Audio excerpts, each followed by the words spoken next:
Hi အားလုံးပဲမင်္ဂလာပါဒီနေ့ Indiana မှာလဲ snowstorm က2 ကောင်းလောက်ထိပေါ့နော်အမြင့်ပေးပေါ့နော်ရှိပါတယ်ဒါတွေရှင်းရပါမယ် Sunday ဆိုပေမဲ့ charge က cancel လို့မောင်လေးတွေနဲ့တူစားတွေတောက်တယ်ပြီးလို့ရှိရင်လုပ်ငန်းစပါပြီ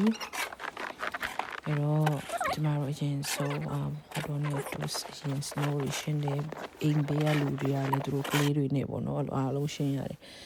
ကျမတို့က community မှာနေတယ်ဆိုတော့ရှင်းရတယ်ပေါ့နော် single house တွေနဲ့မတူဘူး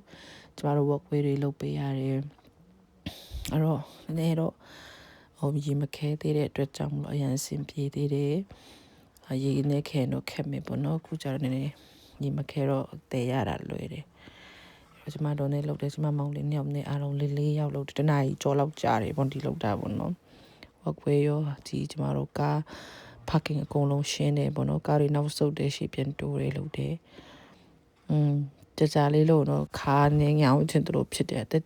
ကြီးတာကြောင့်ဖြစ်မှာပါ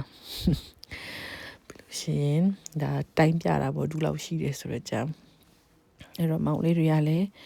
ကူညီပေးတယ်သူတို့ရိုက်တာတော့မရိုက်ပြီးတော့အင်းရှိမှာတွာလာတဲ့သူတွေကအလိုခက်ခဲရှိတဲ့သူတွေလည်းကျမတို့ပေါ့နော် by chance ကူညီခွင့်ရတယ်အားလုံးပဲတိုက်တာ bye bye